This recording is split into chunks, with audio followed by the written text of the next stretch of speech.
ಎಲ್ರಿಗೂ ನಮಸ್ಕಾರ. ಇವತ್ತು ಮಾರುತಿ ಗುರುಗಳು ನಮ್ಮ ಜೊತೆ ಇದ್ದಾರೆ. ಸೊ ಇನ್ಫೋಪೈನ್ ಕಂಪ್ನಿನಲ್ಲಿ ಅವರು ಆಗಮಿಸಿದ್ದಾರೆ. ಬಹಳ ಸಂತೋಷ ಆಗುತ್ತೆ. ಗುರುಗಳೇ ನಮಸ್ಕಾರ. ಕಾರ್ಯಕ್ರಮಕ್ಕೆ ಪ್ರೀತಿಯ ಸ್ವಾಗತ. ತಮ್ಮ ಬಗ್ಗೆ ಈಗಷ್ಟೇ ಮನು ಸರ್ ಹೇಳ್ತಾ ಇದ್ರು, ಅಂದರೆ ತಾವು ಅಧ್ಯಾತ್ಮ ಜೀವನಕ್ಕೆ 19ನೇ ವರ್ಷದಲ್ಲೇ ನಿಮಗೆ ಅಧ್ಯಾತ್ಮದ ಬಗ್ಗೆ ಇಂಟ್ರೆಸ್ಟ್ ಬಂದು ಈ ಒಂದು ಉತ್ತರ ಕನ್ನಡದಲ್ಲಿ ನಿಮ್ಮ ಒಂದು ಮಠ ಇರುವಂಥದ್ದು. ಸೊ ಈ ಮಠದ ಬಗ್ಗೆ ಒಂದು ವಿವರಣೆ ಕೊಡೋದಾದರೆ, ಇದರ ಒಂದು ಇತಿಹಾಸ ಆಗಿರ್ಬೋದು ಅಥವಾ ಬಹಳಷ್ಟು ಭಕ್ತ ಮಹಾಶಯರು ಬರ್ತಾರೆ, ಇದ್ರ ಬಗ್ಗೆ ತಾವು ಏನು ಹೇಳಲಿಕ್ಕೆ ಬಯಸ್ತೀವಿ ಗುರುಗಳು? ಕ್ಷೇತ್ರ ಇರೋದು ಉತ್ತರ ಕನ್ನಡ ಜಿಲ್ಲೆ ಹೊನ್ನಾವರ ತಾಲೂಕು ಗೇರಸಪ್ಪ. ನಮ್ಮ ಜಿಲ್ಲೆಯ ಒಂದು ಕೊನೆಯ ಭಾಗ ಅಂದ್ರೆ ತಪ್ಪಾಗ್ಲಿಕ್ಕಿಲ್ಲ. ಯಾವುದೇ ವಿಶೇಷ ಅಭಿವೃದ್ಧಿಯೋ ಅಥವಾ ಇವತ್ತಿನ ಆಧುನಿಕತೆಯಿಂದ ಸ್ವಲ್ಪ ದೂರ ಇರತಕ್ಕಂಥ ಒಂದು ಸ್ಥಳ. ಕ್ಷೇತ್ರ ಬಂಗಾರಮಕ್ಕಿ ನಮ್ಮ ಹಿರಿಯವರು, ನಮ್ಮ ತಂದೆಯವರಿಂದ ಆರಂಭಗೊಂಡು ಅದರ ಮುಂಚಿತವಾಗಿ ನಾವು ಬೇರೆ ಜಾಗದಲ್ಲಿ ಆಂಜನೇಯನ ಉಪಾಸನೆ, ನಮ್ಮ ಆನುವಂಶಿಕ ನಾವು ಪಾರಂಪರಿಕವಾಗಿ ಆಂಜನೇಯನ ಉಪಾಸನೆ ಮಾಡ್ಕೊಂಡು ಬಂದಿದ್ದು. ನಮ್ಮ ತಂದೆಯವರಿಂದ ಈ ಸ್ಥಳ ಬಂಗಾರಮಕ್ಕಿ ಅನ್ನುವಂಥದ್ದು ಅಲ್ಲಿ ವಿಶೇಷವಾಗಿ ಅಂದರೆ ಭಕ್ತರಿಗೆ ಅನುಕೂಲ ಆಗುವ ಹಾಗೆ ಅಥವಾ ನೊಂದು ಬಂದಂಥವರಿಗೆ ಒಂದು ದಾರಿದೀಪ ಆಗುವ ಹಾಗೆ ನಮ್ಮ ಪರಂಪರೆಯಲ್ಲಿ ನಡೆಯುವಂಥ ದರ್ಶನ ಪರಂಪರೆ ಅಂತ ಏನಲ್ಲಿ ವಿಚಾರ ಇರ್ತದೆ, ಅದು ವಿಶೇಷವಾಗಿ ನಡೆಯುವಂಥದ್ದು. ಬಹುಶಃ ಇವತ್ತು ರಾಜ್ಯದ ಹೊರ ರಾಜ್ಯದ ಎಲ್ಲ ಕಡೆಯಿಂದ ಭಕ್ತರು ಬರ್ತಾರೆ ಅಲ್ಲಿ ಕ್ಷೇತ್ರಕ್ಕೆ, ಅಂದರೆ ಅದೊಂದು ವಿಶೇಷತೆಗಾಗಿ ಬರ್ತಾರೆ. ಅವರವರ ಸಂಕಷ್ಟಗಳನ್ನ ಪರಿಹಾರ ಮಾಡ್ಕೊಳ್ಳಿಕ್ಕಾಗಿ ಬರುವಂಥದ್ದು. ಕ್ಷೇತ್ರದ ಮಹಿಮೆ ಬಗ್ಗೆ ಹೇಳಬೇಕು ಅಂತಾದ್ರೆ, ಆಂಜನೇಯ ಎಲ್ಲೆಡೆಯಲ್ಲೂ ಇದ್ದಾನೆ. ಅವನ ಸ್ಮರಣೆ ಮಾಡಿ ಅದರಲ್ಲೂ ಸಹ ಕ್ಷೇತ್ರದ ಒಂದು ಪ್ರಾರ್ಥನೆ ಮಾಡಿ ಭಕ್ತರು ಏನು ಸಂಕಲ್ಪ ಮಾಡಿ ಪ್ರಾರ್ಥನೆ ಮಾಡಿ ಫಲ ತೆಗೆದಿಡ್ತಾರೋ ಅವನು ಆ ಇಷ್ಟಾರ್ಥವನ್ನು ಈಡೇರಿಸಿಕೊಂಡು ಕ್ಷೇತ್ರಕ್ಕೆ ಕರೆಸ್ಕೊಳ್ತಾನೆ. ಅವನ ಶಕ್ತಿಯ ಬಗ್ಗೆ ವಿಶೇಷ ಮತ್ತೇನು ಬಹುಶಃ ನಾನು ಹೇಳಬೇಕಾದಿಲ್ಲ. ಇಲ್ಲಿ ನಡ್ಕೊಳ್ತಕ್ಕಂಥ ಸಾವಿರಾರು ಕುಟುಂಬ ಎಲ್ಲರಿಗೂ ಸಹ ಅದರ ಅರಿವಿದೆ, ಪರಿವಿದೆ. ಹಾಗಾಗಿ ಆಂಜನೇಯನ ಮಹಿಮೆ ಆ ಸ್ಥಳದಲ್ಲಿ ವಿಶೇಷವಾಗಿರುವಂಥದ್ದು. ಜೊತೆಗೆ ಆ ಕ್ಷೇತ್ರದಲ್ಲಿ ತ್ರಿಕಾಲ ಪೂಜೆ, ಬೆಳಿಗ್ಗೆ ಮಧ್ಯಾಹ್ನ ಸಾಯಂಕಾಲ ತ್ರಿಕಾಲ ಪೂಜೆ ವಿಶೇಷವಾಗಿ ನಡೀತದೆ. ಸಾಧಾರಣ ಎಲ್ಲ ಕಡೆಯಲ್ಲೂ ಸಹ ಆಂಜನೇಯನಿಗೆ ಅಥವಾ ಎಲ್ಲ ದೇವಸ್ಥಾನದಲ್ಲೂ ಪೂಜೆ ಪುನಸ್ಕಾರ ನಡೆಯುವಂಥದ್ದು ಆಯಾಯ ಭಾಗದಲ್ಲಿ ಇರತಕ್ಕಂಥ ಶಾಸ್ತ್ರೋಕ್ತ ವಿಧಾನ ನಡೀತದೆ. ಕ್ಷೇತ್ರದಲ್ಲಿ ನಿತ್ಯ ಪೂಜೆಯೂ ಸಹ ಶಾಸ್ತ್ರೋಕ್ತವಾಗಿ ನಡೆದು ವಾರ್ಷಿಕವಾಗಿ ನಡೀತಕ್ಕಂಥ ಉತ್ಸವಗಳೇನಿದ್ದಾವೆ, ಆ ಉತ್ಸವ ಆಗಮೋಕ್ತ ವಿಧಾನದಲ್ಲಿ ಉತ್ಸವ ಆಗ್ತದೆ. ಹನುಮದ ಉತ್ಸವ ಅಂತ ಹೇಳಿ ಪ್ರತಿ ವರ್ಷ ರಾಮನವಮಿಯಿಂದ ಹನುಮ ಜಯಂತಿಯವರೆಗೆ ಉತ್ಸವ ನಡೀತದೆ.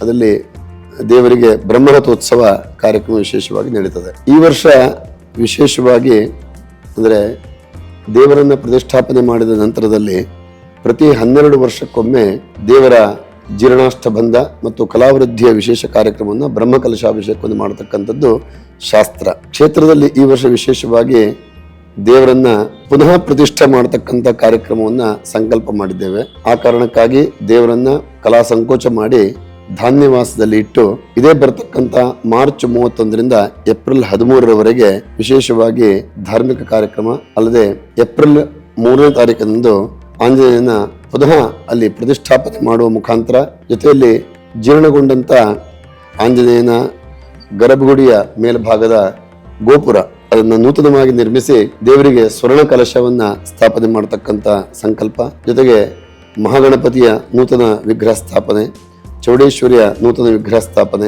ಕ್ಷೇತ್ರದಲ್ಲಿ ಹಲವಾರು ಭಕ್ತರು ಈಗ ಸಂತತಿಯ ಫಲ ಇಲ್ಲಿರ್ತಕ್ಕಂಥವ್ರು ಅಂಥವ್ರು ಸಂಕಲ್ಪ ಮಾಡಿಕೊಂಡಂಥವರಿಗೆ ಆ ಭಗವಂತಲ್ಲಿ ಅನುಗ್ರಹಿಸಿದ್ದಾನೆ. ಆ ಪ್ರಕಾರದಲ್ಲಿ ಕ್ಷೇತ್ರ ಇರತಕ್ಕಂಥ ಆ ನಾಗಬನದಲ್ಲಿ ಸುಬ್ರಹ್ಮಣ್ಯನ ಸ್ಥಾಪನೆ ಮಾಡತಕ್ಕಂಥ ಸಂಕಲ್ಪವನ್ನ ಅಲ್ಲಿ ಮಾಡಿದ್ದೇವೆ. ಎಲ್ಲ ಭಕ್ತರಿಗೆ ಅಲ್ಲಿ ನಾಗ ಪ್ರತಿಷ್ಠೆ ಇತ್ಯಾದಿ ಕಾರ್ಯಕ್ರಮ ಮಾಡಿಕೊಳ್ಳಿಕ್ಕೆ ಅನುವಾಗುವ ಹಾಗೆ ಕಾರ್ಯಕ್ರಮವನ್ನ ಸಂಕಲ್ಪ ಮಾಡಿದ್ದೇವೆ. ಜೊತೆಗೆ 31ನೇ ತಾರೀಕಿನಿಂದ 5ನೇ ತಾರೀಕಿನವರೆಗೆ ನಿರಂತರವಾಗಿ ಸಾಯಂಕಾಲ ನಾಡಿನ ಪ್ರಸಿದ್ಧ ಕಲಾವಿದರುಗಳಿಂದ ಸಂಗೀತ ಕಾರ್ಯಕ್ರಮಗಳು ನಡೆಯಲಿಕ್ಕಿದ್ದಾವೆ. 6ನೇ ತಾರೀಕಿನಿಂದ 12ನೇ ತಾರೀಕಿನವರೆಗೆ ಸಾಧಾರಣ 1300ಕ್ಕೂ ಹೆಚ್ಚಿನ ಕಲಾವಿದರು ಭಾಗವಹಿಸ್ತಕ್ಕಂಥ ಒಂದು ಸಾಂಸ್ಕೃತಿಕ ಕಾರ್ಯಕ್ರಮ ನಡೀತಾ ಇದೆ. ಅದನ್ನ ಸಂಸ್ಕೃತಿ ಕುಂಭ ಮಲೆನಾಡು ಉತ್ಸವ ಅಂತಕ್ಕಂಥ ಕಾರ್ಯಕ್ರಮವನ್ನ ಸಂಕಲ್ಪ ಮಾಡಿ ನಡೆಸ್ತಾ ಇದ್ದೇವೆ. ಜೊತೆಗೆ 3ನೇ ತಾರೀಕಿಗೆ ಪ್ರತಿಷ್ಠೆ ಆದ ನಂತರದಲ್ಲಿ 4ಕ್ಕೆ ದೇವರಿಗೆ ಬ್ರಹ್ಮಕಲಶಾಭಿಷೇಕ, 4ಕ್ಕೆ ಪ್ರತಿಷ್ಠಾಂಗವಾಗಿ ಪುಷ್ಪರಥೋತ್ಸವ, 5ಕ್ಕೆ ಪುನಃ ಬ್ರಹ್ಮರಥೋತ್ಸವ, 6ನೇ ತಾರೀಕು ರಾಮನವಮಿ ಎಂದು ಶರಾವತಿ ನದಿ, ನಮ್ಮ ಕ್ಷೇತ್ರದಲ್ಲೇ ಸಾಮೀಪ್ಯದಲ್ಲೇ ಇರತಕ್ಕಂಥ ಶರಾವತಿ ನದಿಯ ಬಲದಂಡೆಯಲ್ಲಿ ಕ್ಷೇತ್ರ ಇರುವಂತದ್ದು. ಅಲ್ಲಿ ವನವಾಸಿ ಸೀತಾರಾಮಚಂದ್ರರ ಪ್ರತಿಷ್ಠಾಪನೆಯನ್ನು ಮಾಡಿದ್ದೇವೆ. ಆ ಸ್ಥಳದಲ್ಲಿ 6ನೇ ತಾರೀಕು ರಾಮನ ಪ್ರತಿಷ್ಠಾಪನಾ ವರ್ಧಂತಿ ಕಾರ್ಯಕ್ರಮ ನಡೀತದೆ. 7ನೇ ತಾರೀಕಿನ ದಿವಸ ಸಾಯಂಕಾಲ 6 ಗಂಟೆ 15 ನಿಮಿಷ ಕನ್ಯಾ ಲಗ್ನದಲ್ಲಿ ಶರಾವತಿ ಆರತಿ ಅಂತಕ್ಕಂಥ ಒಂದು ಕಾರ್ಯಕ್ರಮವನ್ನು ಸಂಕಲ್ಪ ಮಾಡಿ ನಡೆಸ್ಕೊಂಡು ಬಂದಿದ್ದೇವೆ. ಪ್ರತಿ ವರ್ಷವೂ ಸಹ ಅದು ನಡೀತದೆ. ಈ ವರ್ಷ ಸ್ವಲ್ಪ ವಿಶೇಷವಾಗಿ ಅದು ನಡೆಸ್ತಕ್ಕಂಥ ಸಂಕಲ್ಪ ಮಾಡಿದ್ದೇವೆ. ಯಾಕಂದ್ರೆ ನದಿಯನ್ನ ಪೂಜಿಸುವಂಥದ್ದು ನಮ್ಮ ಸಂಪ್ರದಾಯ, ನಮ್ಮ ಸಂಸ್ಕೃತಿ. ನದಿ ನಿಜವಾಗಿ ಇದು ಪ್ರತಿಯೊಬ್ಬ ವ್ಯಕ್ತಿಯೂ ಸಹ ಗೌರವಿಸಬೇಕು. ಯಾಕಂದ್ರೆ ನೀರಿಲ್ಲದೆ ಬದುಕಿಲ್ಲ, ಜೀವನ ಇಲ್ಲ. ಹಾಗಾಗಿ ಆ ನದಿಯ ಪಾವಿತ್ರತೆ ಜನತೆಗೆ ಅರ್ಥ ಆಗಬೇಕು, ಜನ ಅದನ್ನು ಉಳಿಸ್ಕೊಂಡು ಹೋಗ್ಬೇಕು ಅನ್ನೋ ದೃಷ್ಟಿಯಿಂದ, ಆ ನದಿಯ ಪಾವಿತ್ರ್ಯ ದೃಷ್ಟಿಯಿಂದ ಶರಾವತಿ ಆರತಿ ಅಂತಕ್ಕಂಥ ಕಾರ್ಯಕ್ರಮವನ್ನ ಸಂಕಲ್ಪ ಮಾಡಿದ್ದೇವೆ. ಅದನ್ನ ಪ್ರಾರಂಭ ಮಾಡಿದಾಗಿಂದ ಒಂದು ಸಮಾಧಾನ ಇದೆ ಅಂತಂದ್ರೆ, ನದಿಯಲ್ಲಿ ಮನುಷ್ಯರೀಗ ಅವರ ಎಲ್ಲ ತ್ಯಾಜ್ಯ ವಿಸರ್ಜನೆ ಮಾಡುವಂಥದ್ದನ್ನು ನದಿಗೆ ಬಿಡ್ತಾರೆ. ಅದು ನಿಷಿದ್ಧ ಆಗಬೇಕು. ಜೊತೆಗೆ ಪ್ರವಾಸಿ ತಾಣವಾಗಿ ಅನೇಕ ಬಹುಶಃ ಶರಾವತಿ ನದಿಯಲ್ಲಿ ಒಂದು 7ಕ್ಕಿಂತ ಹೆಚ್ಚು ನಡು ದ್ವೀಪಗಳಿದ್ದಾವೆ. ಆ ದ್ವೀಪಗಳಲ್ಲಿ ಈ ಪ್ರವಾಸಿಗರು ಬಂದಂತವರು ಅಲ್ಲಿ ಪ್ಲಾಸ್ಟಿಕ್ ತ್ಯಾಜ್ಯ ಇರಬಹುದು, ಅನೇಕ ರೀತಿಯ ಬಿಸಾಕ್ತಾರೆ. ಅದನ್ನೆಲ್ಲ ನಿಷಿದ್ಧ ಆಗಬೇಕು ಅಂತಾದ್ರೆ ಕೇವಲ ಕಾನೂನು ಮಾಡೋದೊಂದೇ ಪರಿಹಾರ ಅಲ್ಲ, ಅದಕ್ಕೊಂದು ಧಾರ್ಮಿಕ ಭಾವನೆಯನ್ನ ಕೊಡುವುದರಿಂದ ಅಲ್ಲಿ ಆ ನದಿಯಲ್ಲಿ ಸಾಧು ಸಂತರು ಬಂದು ಸ್ನಾನ ಮಾಡ್ತಾರೆ ಅಂತಾದ್ರೆ ಅಲ್ಲಿ ಕೆಳಭಾಗದಲ್ಲಿ ಆ ನದಿ ಹರಿಯತಕ್ಕಂಥ ಕೆಳಭಾಗ ಜನ ಅಥವಾ ಮೇಲ್ಭಾಗದ ಜನಗಳು ಯೋಚನೆ ಮಾಡ್ತಾರೆ, ಇಲ್ಲಿ ಸಾಧು ಸಂತರ ಸ್ನಾನ ಮಾಡ್ತಾರೆ, ನಾವು ಹೊಲಸನ್ನು ಮಾಡಬಾರದು ಅಂತ ಹೇಳುವಂತ ಕನಿಷ್ಠ ಭಾವನೆ ಏನಾದ್ರೂ ನಮ್ಮ ಪ್ರಜ್ಞೆ ಮನುಷ್ಯರಿಗೆ ಬರಬೇಕು. ಆ ಕಾರಣಕ್ಕಾಗಿ ಒಂದು ಆ ಕಾರ್ಯಕ್ರಮ ಸಂಕಲ್ಪ ಮಾಡಿ ನಡೆಸ್ತಾ ಇದೆ. ಆಂಜನೇಯನನ್ನ ನಾವು ಏಕೆ ಪೂಜಿಸ್ಬೇಕು ಅನ್ನುವಂಥದ್ದು, ಮತ್ತೆ ಇವತ್ತಿನ ಒಂದು ಸೊಸೈಟಿನಲ್ಲಿ ಜನರಿಗೆ ಸಿಕ್ಕಾಪಟ್ಟೆ ಒಂದು ಕ್ರೂಯಲ್ಟಿ ಅವ್ರ ಮನಸ್ಸಲ್ಲಿ. ಸೊ ಯಾಕೆ ಹಿಂಗಾಗತ್ತೆ, ಇದರಿಂದ ಆಚೆ ಬರಬೇಕು ಅಂದ್ರೆ ಹೇಗೆ? ಆಂಜನೇಯನ ಪೂಜೆ ಮಾಡಬೇಕು ಯಾಕೆ ಅನ್ನೋ ಪ್ರಶ್ನೆ ಇದೆಯಲ್ಲ, ಅದು ಪ್ರಶ್ನೆನೇ ಆಗ್ಬಾರ್ದು. ಯಾಕೆ ಅಂತಂದ್ರೆ ನಮ್ಗೆ ಗೊತ್ತಿದ್ದೋ ಗೊತ್ತಿಲ್ಲದೋ ನಾವು ಆಂಜನೇಯನ ಉಪಾಸನೆ ಮಾಡ್ತಾನೆ ಇರ್ತೇವೆ. ಯಾಕಂದ್ರೆ ಕಲಿಯುಗದಲ್ಲಿ ಆಂಜನೇಯನೇ ಬ್ರಹ್ಮಸ್ಥಾನದಲ್ಲಿದ್ದಾನೆ. ಹಿಂದೆ ಚರ್ಮಗತ ಪ್ರಾಣ ಅಂತಿತ್ತು, ಮಾಂಸಗತ ಪ್ರಾಣ ಅಂತಿತ್ತು, ಅಸ್ಥಿಗತ ಪ್ರಾಣ ಅಂತಿತ್ತು. ಅಂದ್ರೆ ಚರ್ಮ ಹೋಯ್ತು ಅಂತ ಆದ್ರೆ ಮನುಷ್ಯ ಸತ್ತೋಗ್ತಿದ್ದ ಆ ಕಾಲದಲ್ಲಿ, ಅಥವಾ ಮಾಂಸ ಹೋಯ್ತು ಅಂತ ಆದ್ರೆ ಸತ್ತೋಗ್ತಿದ್ದ, ಅಥವಾ ಎಲುಬು ತುಂಡ ಆದ್ರೆ ಸತ್ತೋಗ್ತಿದ್ದ. ಇವತ್ತು ಶ್ವಾಸಗತ ಪ್ರಾಣ, ಕಲಿಯುಗದಲ್ಲಿ ಶ್ವಾಸಗತ ಪ್ರಾಣ. ಹಾಗಾಗಿ ಮುಖ್ಯ ಪ್ರಾಣ. ನಾವು ಇವತ್ತು ವೈದ್ಯರದಲ್ಲಿ ಹೋದ್ರೆ, ಇವತ್ತು ಆಧುನಿಕವಾಗಿ ನಾವು ಎಷ್ಟು ಮುಂದುವರೆದಿದ್ದೇವೆ ಅಂತಂದ್ರೆ, ಬಹುಶಃ ಮನುಷ್ಯನ ಅಂಗಾಂಗ ಯಾವುದನ್ನು ಕಳ್ಕೊಂಡ್ರು ಸಹ ಕೊಡಬಲ್ಲರು. ಇವತ್ತು ಹೃದಯವನ್ನು ಸಹ ಟ್ರಾನ್ಸ್ಪ್ಲಾಂಟ್ ಮಾಡತಕ್ಕಂತ ಆಧುನಿಕವಾಗಿ ಮುಂದುವರೆದಿದ್ದೇವೆ. ಆದ್ರೆ ಹೃದಯವನ್ನು ಕೊಡ್ತಾರೆ, ಹೃದಯವನ್ನು ಚಾಲನೆ ಮಾಡತಕ್ಕಂತ ಚೇತನ ಶಕ್ತಿ ಇದೆಯಲ್ಲ, ಅದನ್ನು ಯಾವ ವೈದ್ಯರು ಕೊಡ್ಲಿಕ್ಕೆ ಸಾಧ್ಯ ಇಲ್ಲ. ಅದೇ ಮುಖ್ಯ ಪ್ರಾಣ ಅಂತ. ಹಾಗಾಗಿ ನಮಗೆ ಗೊತ್ತಿದ್ದೋ ಗೊತ್ತಿಲ್ಲದೋ ನಾವು ಆ ಭಗವಂತನ ಹನುಮಂತನ ಸೇವೆ ಮಾಡ್ತಾನೆ ಇರ್ತೇವೆ. ಉಸಿರಿನಲ್ಲೂ ಸಹ ಅವನು ಇದ್ದೇ ಇದ್ದಾನೆ ಆಂಜನೇಯ. ಹಾಗೆ ಆಂಜನೇಯನನ್ನ ಯಾರು ನಡ್ಕೊಳ್ಳೋದಿಲ್ಲ ಅನ್ನೋ ಮಾತೇ ತಪ್ಪು. ಹಾಗೆ ಈ ಪ್ರಶ್ನೆ ನಮ್ಮ ದೃಷ್ಟಿಯಿಂದ ಕಲಿಯುಗದಲ್ಲಿ ಅದಕ್ಕೆ ಅರ್ಥ ಇಲ್ಲ ಅಂತ. ಹಾಗೆ ಆಂಜನೇಯನ ಉಪಾಸನೆ ಎಲ್ಲರೂ ನಾವು ಮಾಡ್ತಾ ಇದ್ದೇವೆ. ಮಾಡುವ ಬಗೆ ವಿಚಾರದಲ್ಲಿ ಬಂದಾಗ ಆಂಜನೇಯ ಸುಲಭದಲ್ಲಿ ನಮಗೆ ಒಲಿಯೋದು ರಾಮ ಮಂತ್ರದಿಂದ. ಶ್ರೀರಾಮ ಜಯ ರಾಮ ಜಯ ಜಯ ರಾಮ, ಇದು ತಾರಕ ಮಂತ್ರ. ಇವತ್ತಿನ ಕಾಲದಲ್ಲಿ ನಮ್ಗೆ ರಾಮಾಯಣದ 24,000 ಶ್ಲೋಕಗಳನ್ನು ಓದಿ ಅರಗಿಸ್ಕೊಳ್ತಕ್ಕಂಥ ಅಥವಾ ಅಧ್ಯಯನ ಮಾಡ್ತಕ್ಕಂಥ ಸಮಯ ನಮಗಿಲ್ಲ. ಆದ್ರೆ 13 ಅಕ್ಷರಗಳ ಈ ರಾಮತಾರಕ ಮಂತ್ರವನ್ನು ನಾವು ಹೇಳೋದ್ರಿಂದ ರಾಮಾಯಣವನ್ನು ಓದಿದಷ್ಟೇ ಫಲ ನಮಗೆ ಸಿಗ್ತದೆ. ಆ ರಾಮಾಯಣವೇ ಆ 13 ಅಕ್ಷರ ಅಡಕವಾಗಿದೆ. ಆಂಜನೇಯ ಈಗಲೂ ಕೂಡ ಚಿರಂಜೀವಿ ಚಿರಂಜೀವಿ ಚಿರಂಜೀವಿ ಆಂಜನೇಯ ಚಿರಂಜೀವಿ ಈ ಕ್ಷಣದಲ್ಲೂ ಇದ್ದಾನೆ. ಅವನು ಎಲ್ಲಿದ್ದಾನೆ ಅನ್ನೋ ಪ್ರಶ್ನೆ ಎಲ್ಲರಲ್ಲೂ ಇದ್ದಾನೆ. ಆದ್ರೆ ಅವನ ಪ್ರತ್ಯಕ್ಷ ರೂಪ ನಮಗೆ ಇವತ್ತು ಹಿಮಾಲಯದ ಪರ್ವತದಲ್ಲಿ ಅನ್ನುವಂಥದ್ದೊಂದು ಪ್ರತೀತಿ ಇದೆ. ಜೊತೆಗೆ ಆಂಜನೇಯ ರಾಮನಿಗೆ ಕೊಟ್ಟಂತ ಮಾತುಂಟು, ಎಲ್ಲಿವರೆಗೆ ಈ ಭುವಿಯಲ್ಲಿ ರಾಮನಾಮ ಇರ್ತದೋ ಅಲ್ಲಿವರೆಗೆ ತಾನಿರ್ತಾನೆ ಅಂತ ಹೇಳಿ.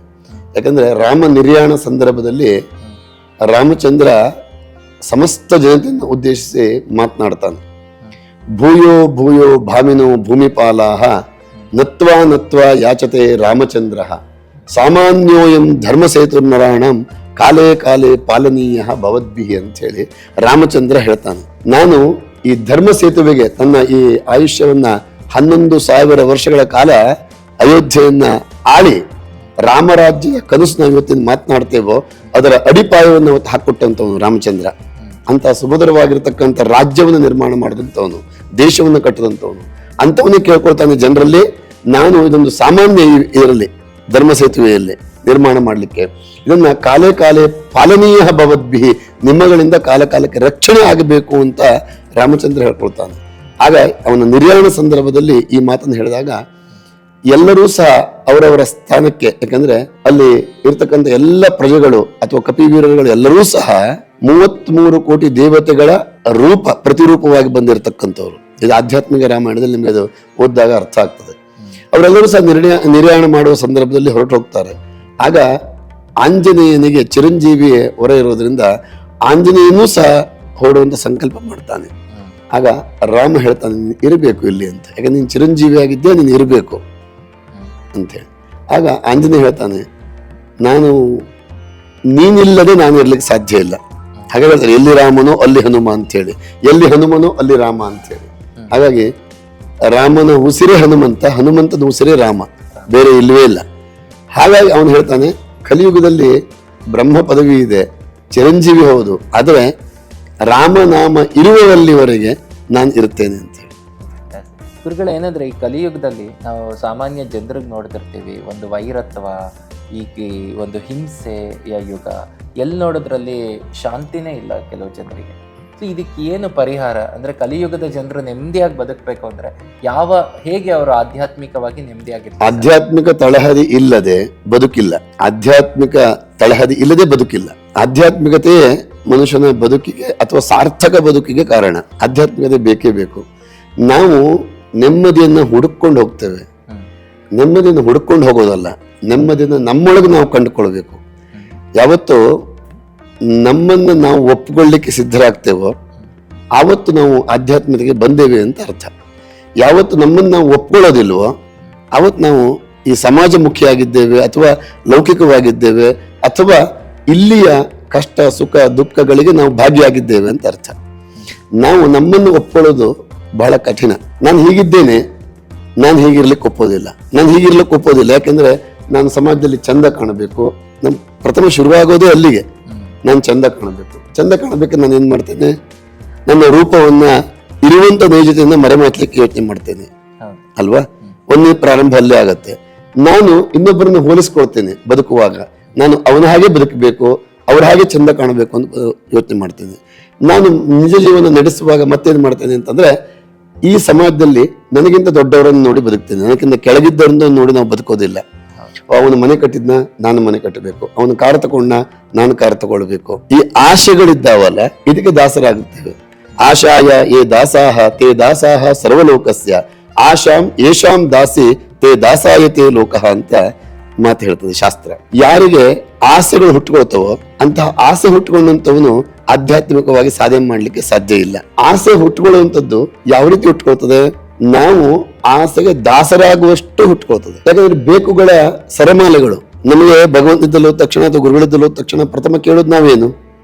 ನನಗೆ ಈ ಕಷ್ಟ ಇದೆ, ಪರಿಹಾರ ಆಗ್ಬೇಕು. ಎರಡು ನಾವೇನ್ ಕೇಳ್ತೇವೆ? ಕಷ್ಟ ಪರಿಹಾರ ಆಯ್ತು ಅಂತ ನಾವು ಹೇಳೋದಿಲ್ಲ. ಇನ್ನೊಂದು ಪ್ರಶ್ನೆ ನಿಂತ್ಕೊಳ್ತೇವೆ, ನನಗೆ ಮದುವೆ ಆಗ್ಬೇಕು. ಅದಾಯ್ತು ಅಂತ ಹೇಳಿದ ತಕ್ಷಣ ಮುಗಿಯೋದಿಲ್ಲ, ನನಗೆ ಮಕ್ಕಳಾಗಬೇಕು.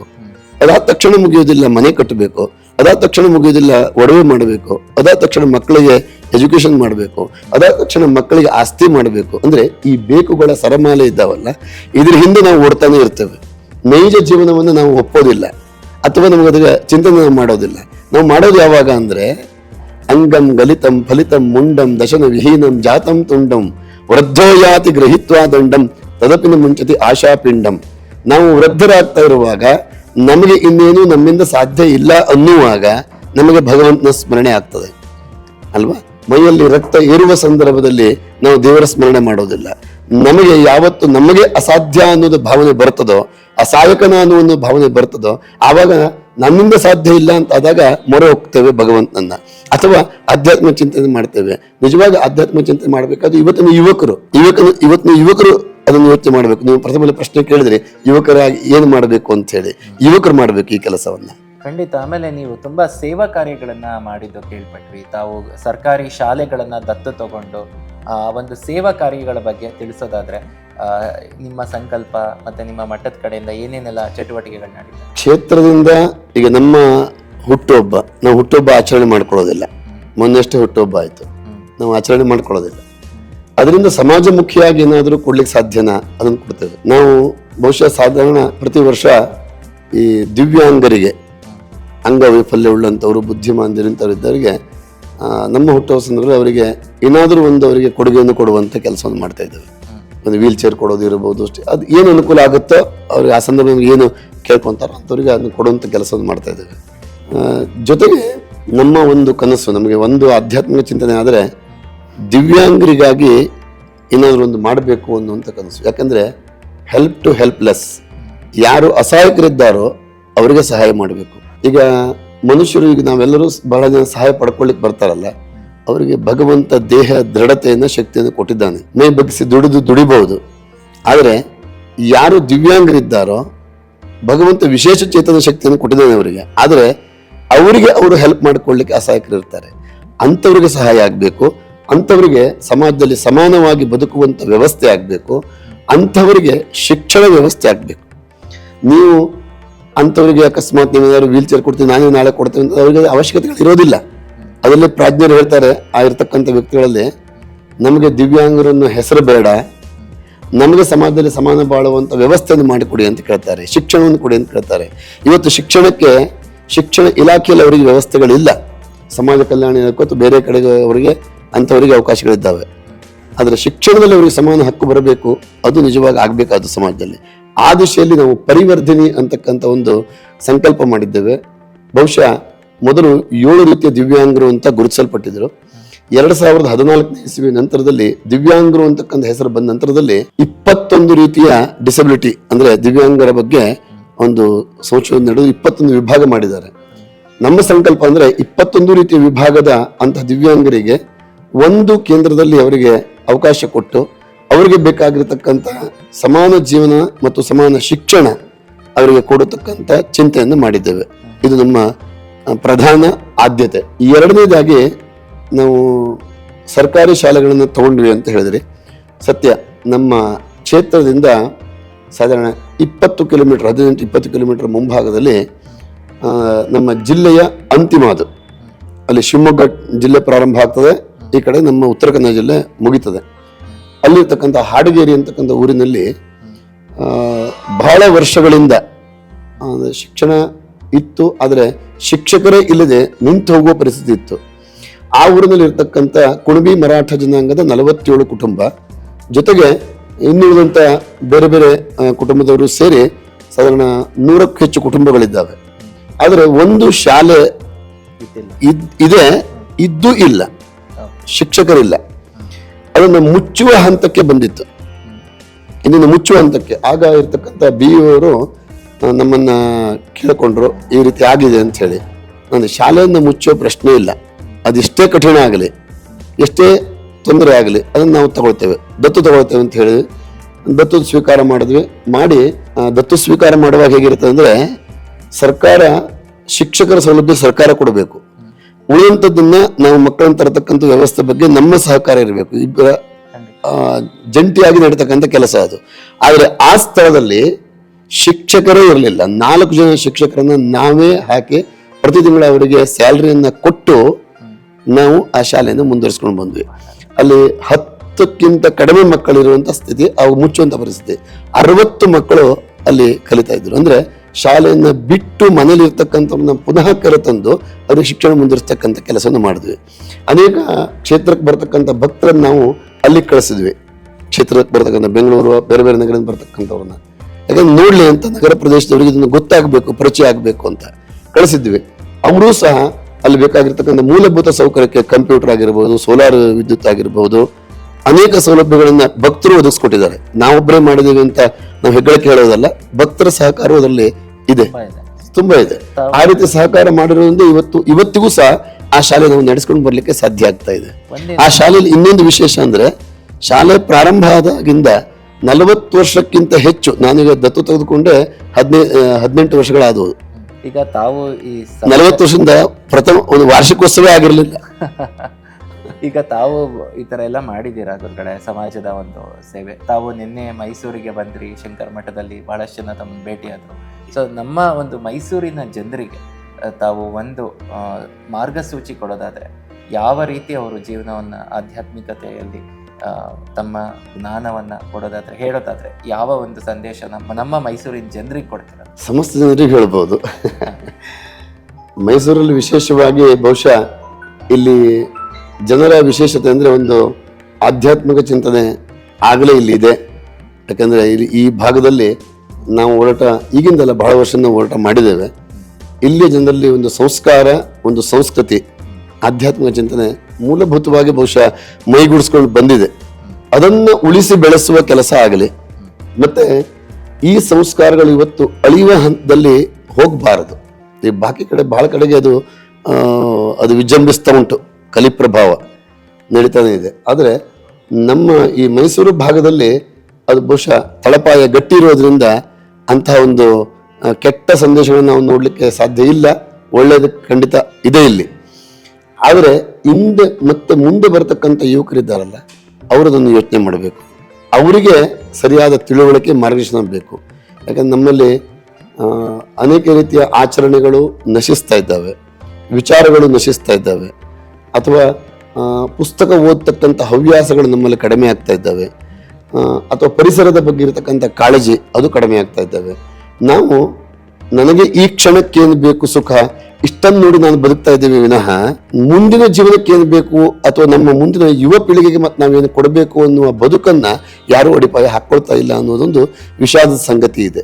ಹಾಗೆ ಈ ದಿಶೆಯಲ್ಲಿ ಬದಲಾವಣೆಗಳು ಆದರೆ ಖಂಡಿತ ಮೈಸೂರು ಜಗತ್ತಿನ ಮನಸೂರೆಗೊಳ್ಳುವ ಸ್ಥಾನ ಆಗ್ತದೆ, ಅದರಲ್ಲಿ ಯಾವುದೇ ಸಂದೇಹ ಇಲ್ಲ. ಇಲ್ಲಿ ಆಧ್ಯಾತ್ಮಿಕವಾಗಿ ಹೇಳಬೇಕು ಅಂದ್ರೆ ಬಹುಶಃ ಅನೇಕ ಸಾಧಕರು ಇರ್ತಕ್ಕಂಥ ಸ್ಥಳ ಇದು, ಅನೇಕ ಚಿಂತಕರು ಇರ್ತಕ್ಕಂಥ ಸ್ಥಳ ಇದು, ಅನೇಕ ವಿಮರ್ಶಕರು ಇರ್ತಕ್ಕಂಥ ಸ್ಥಳ ಇದು, ಅನೇಕ ಆಧ್ಯಾತ್ಮಿಕ ಜೀವಿಗಳು ಇರ್ತಕ್ಕಂಥ ಸ್ಥಳ ಇದು, ಸಾಂಸ್ಕೃತಿಕವಾಗಿರ್ತಕ್ಕಂಥ ಒಂದು ರೀತಿಯ ಗಟ್ಟಿ ಅಡಿಪಾಯವುಳ್ಳಂಥ ಸ್ಥಳ ಇದು. ಹಾಗಾಗಿ ಸುಲಭದಲ್ಲಿ ಇಲ್ಲಿ ಆಧ್ಯಾತ್ಮಿಕದ ಮೇಲೆ ಬೇರೆ ಪ್ರಹಾರ ಆಗ್ತಿರುವುದು ಬಹುಶಃ ಅದು ಅಸತ್ಯ ಅಂತ ನಾನು ಹೇಳ್ಬೋದು. ಅದನ್ನು ಉಳಿಸ್ಕೊಂಡು ಹೋಗಬೇಕಾದ ಹೊಣೆಗಾರಿಕೆ ಹಿಂದಿನವರಿಗೆ, ಈಗಿರ್ತಕ್ಕಂಥವರಿಗೆ ಅದಿದೆ. ಹಿಂದಿಂದ ಉಳ್ಕೊಂಡು ಬಂದಿದೆ, ಅದನ್ನು ಉಳಿಸ್ಕೊಳ್ಬೇಕಾದ ಜವಾಬ್ದಾರಿ ಯುವಕರ ಮೇಲೆ ಇದೆ. ಖಂಡಿತ ಗುರುಗಳೇ, ನಿಮ್ಮೆಲ್ಲ ಮಾಹಿತಿಗೆ ವಂದನೆಗಳು. ತಾವು ಆಶೀರ್ವಾದ ಮಾಡಿ ಮತ್ತು ತಮ್ಮ ಒಂದು ಮಾತುಗಳನ್ನು ಕೇಳಿ ನಿಮ್ಮ ಒಂದು ಏನು ಸಂಕಲ್ಪ ತಗೊಂಡಿದ್ದೀರಾ, ಅಂದರೆ ದೇವಸ್ಥಾನದ ಜೀರ್ಣೋದ್ಧಾರ ಏನು ಮಾಡ್ತಾ ಇದ್ದೀರಾ, ಆ ಕಾರ್ಯಕ್ರಮ ಸುಸೂತ್ರವಾಗಿ ನಡೀಲಿ. ತಮ್ಮಂತಹ ಯತಿಗಳು ನಮಗೆ ಮತ್ತಷ್ಟು ನಮ್ಮ ಸಮಾಜಕ್ಕೆ ಬರಲಿ ಅಂತ ಕೇಳ್ಕೊಳ್ತಾ ಇದ್ದೀವಿ. ನಮ್ಮ ಈ ಕಾರ್ಯಕ್ರಮ ಕುರಿತಾಗಿ ನಾವು ಬಹುಶಃ ಇಡೀ ರಾಜ್ಯದಂತ ಪ್ರವಾಸ ಮಾಡಿದ್ದೇವೆ. ವಿಶೇಷ ಒಂದು ಅನುಭವ, ಒಂದು ಆನಂದ ಆಗಿದ್ದು ಮೈಸೂರಿನಲ್ಲಿ. ಮೈಸೂರಿನ ಸಮಸ್ತ ಜನತೆಯನ್ನ ನಮ್ಮ ಕ್ಷೇತ್ರದ ಈ ಕಾರ್ಯಕ್ಕೆ ಮಾರ್ಚ್ 31ರಿಂದ ಏಪ್ರಿಲ್ 13 ನಡೆತಕ್ಕಂಥ ಕಾರ್ಯಕ್ಕೆ ಸಮಸ್ತರನ್ನ ನಾವು ಆಹ್ವಾನಿಸ್ತಾ ಇದ್ದೇವೆ. ಜೊತೆಗೆ ಆದಷ್ಟು ಇಲ್ಲಿಯ ನಮ್ಮ ಕಾರ್ಯಕರ್ತರ ಪಡೆಯನ್ನ ಮುಂದಿಟ್ಟುಕೊಂಡು, ಕ್ಷೇತ್ರ ಪ್ರತಿನಿಧಿ ಇಟ್ಕೊಂಡು ಎಲ್ಲರ ಮನೆಗೆ ಪ್ರಸಾದವನ್ನು ಕೊಟ್ಟು ಜನರನ್ನು ಆಮಂತ್ರಿಸುವಂತ ಕಾರ್ಯಕ್ರಮ ಸಂಕಲ್ಪ ಮಾಡಿದ್ದೇವೆ. ಆ ಕಾರ್ಯಕ್ರಮಕ್ಕೆ ಎಲ್ಲರೂ ಸಹ ಸಹಕಾರ ಮಾಡಬೇಕು, ಎಲ್ಲರೂ ಸಹ ಕ್ಷೇತ್ರಕ್ಕೆ ಆಗಮಿಸಬೇಕು, ಎಲ್ಲರಿಗೂ ಸಹ ಆ ಹನುಮನ ಅನುಗ್ರಹ ಆಗಲಿ ಅಂತ ಹಾರೈಸ್ತಾ ನಮ್ಮ ಮಾತನ್ನು ವಿರಮಿಸ್ತೇವೆ. ನಮಸ್ತೆ ಗುರುಗಳೇ.